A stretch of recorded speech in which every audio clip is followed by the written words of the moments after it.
श्री गुरुदेव दत्त. श्री गुरुदेव दत्त. श्री गुरुदेव दत्त. अध्याय 21. मृत बालक जिवंत केले.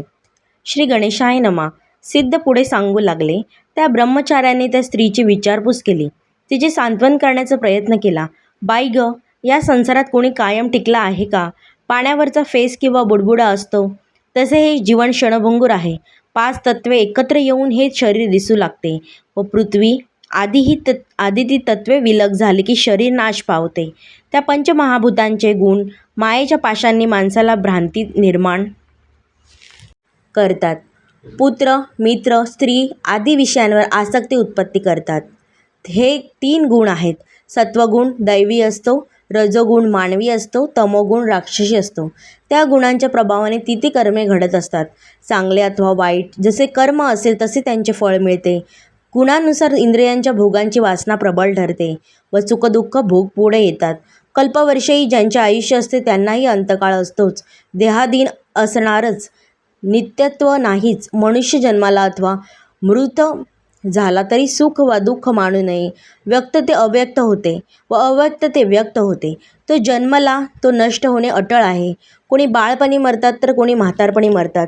जसे पूर्व अर्जित असेल तशी गती किंवा परागती मिळते. मायामोहाने आपण इतरांना आपले आप्त समजत असतो. ललाट लेख तर ब्रह्मदेव लिहूनच ठेवतो की हा जीव अमुक सुखदुःखे भोगणार आणि अमुक काळ जगून अमुक काळी मरणार. तुला आतापर्यंत कोणकोणत्या ठिकाणी काय म्हणून किती जन्म झाले ते सांग बरे. तूही असंख्य वेळा जन्मले आहेस व मरण पावले आहेस. या देहाला धरून बसण्यात काय आहे? हा तर मांस रुधिरादिकांचा नश्वर गट्टा आहे, घृणास्पद आहे. प्रत्येक जन्मातले किती कोण नातलग होते, काही राहिले आहे का? तू या कलैबरेची आसक्ती सोड. अशा प्रकारे त्या ब्रह्मचार्यांनी त्या बाईंची आत्मबोधाने समजूत घालण्याचा प्रयत्न केला. पण ती स्त्री म्हणाली, महाराज, तुम्ही मला एवढे सगळे सांगता तरी पण माझ्या मनाला धैर्य नाही, चित्त स्थिर होत नाही. प्रारब्धाप्रमाणेच जर घडणार असेल तर श्रीहरींची भक्ती का करावी? परिसाच्या स्पर्शाने लोहाचे सोने होत नाही असे तर नाही ना?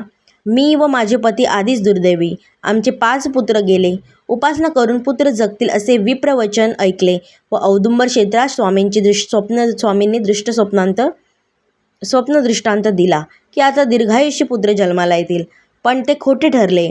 आजारी मनुष्य प्रारब्धावर सारे सोडित नाही, तो वैद्याकडे धाव घेतो, आरोग्यप्राप्तीचा उपाय करतो. मी त्याचप्रमाणे नृसिंह सरस्वतींना शरण आले. त्यांनी उपदेश दिला, पूर्वपापाची निष्कृती केली. त्यांच्या विश्वासावर मी राहिले. ती मी मूर्खच. आता मी प्राणार्पण करणार. तिचा निर्धार पाहून ब्रह्मचारी म्हणाले, जर असाच निश्चय ठरला असला तर एक कर. ज्या गुरूंनी तुला वरदान दिले त्याच गुरूंच्या स्थानी जा आणि जेथे वरदान मिळाले त्या औदुंबर क्षेत्रात पंचगंगेतच देह समर्पण कर. हे मात्र त्या स्त्रीला पटले. त्या बाळाचे प्रेत पोटाशी बांधून औदुंबर येथे गेल्या. गुरुपादुकांजवळ बाळाला ठेवले. त्यांचा पतीही त्यांच्याबरोबर होताच. त्या स्त्री गुरुपादुकांवर डोके आपटून आक्रोश करू लागल्या. पादुका रक्ताने माखल्या आणि लोक त्यांच्याजवळ वारंवार पुत्राचा देह अंत्यसंस्कारासाठी मागू लागले. पण रात्र झाली तरी तो त्या देईनात. आता इथे निर्जन जागी रात्री राहण्यात काहीच अर्थ नाही. रात्री मुलाच्या प्रेताला दुर्गंधी येऊ लागली की ही बाई मुलाचा मोह सोडेल. उद्या सकाळी येऊन पाहू, आता घरी जाऊ असे म्हणून लोक घरोघर निघून गेले.